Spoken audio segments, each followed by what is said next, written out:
যুক্তরাষ্ট্রের আগ্রাসনের বিরুদ্ধে ইরান চালিয়ে যাচ্ছে তাদের অপারেশন নাসর 2। তারই অংশ হিসেবে এবার মার্কিন কমান্ড সেন্টারে আচমকা হামলা চালিয়েছে ইরান। সিরিয়ায় আল তানফে ক্ষেপণাস্ত্র ছুড়েছে বলে দাবি করেছে ইরানের ইসলামিক রেভলিউশনারি গার্ড কর্পস বা আইআরজিসি। তেহরানের দাবি, এই হামলায় ধ্বংস হয়েছে গুরুত্বপূর্ণ সামরিক স্থাপনা, বিধ্বস্ত হয়েছে রাডার ও বিশেষ অভিযানে ব্যবহৃত হেলিকপ্টার। এমনকি এই হামলায় বহু মার্কিন সেনাও নিহত হয়েছে বলে দাবি করা হয়েছে।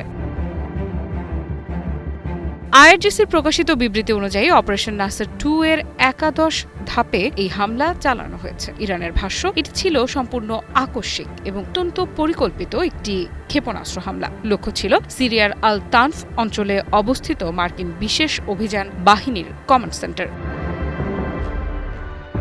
ইরান বলছে এই হামলা কোনো বিচ্ছিন্ন পদক্ষেপ নয়। দক্ষিণ পূর্বাঞ্চলের ইরান শহরে মার্কিন হামলায় নিহত ইরানি সেনাদের রক্তের প্রতিশোধ নিতেই এই অভিযান চালানো হয়েছে।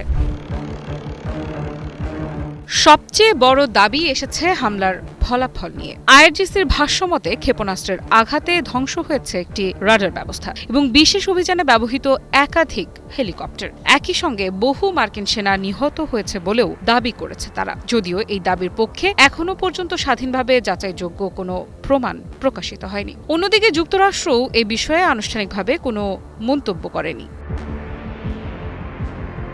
তবে এখানেই শেষ নয়।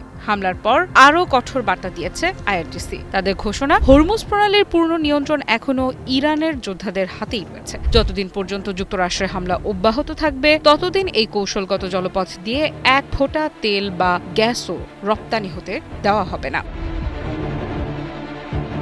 এই মন্তব্য আন্তর্জাতিক জ্বালানি বাজারে নতুন উদ্বেগ তৈরি করতে পারে, কারণ বিশ্বের উল্লেখযোগ্য পরিমাণ তেল ও গ্যাস পরিবহন হয় হরমুজ প্রণালী দিয়ে। সেখানে উত্তেজনা বাড়লে শুধু মধ্যপ্রাচ্য নয়, পুরো বিশ্বের জ্বালানি সরবরাহ ও অর্থনীতিতেও বড় ধরনের প্রভাব পড়তে পারে।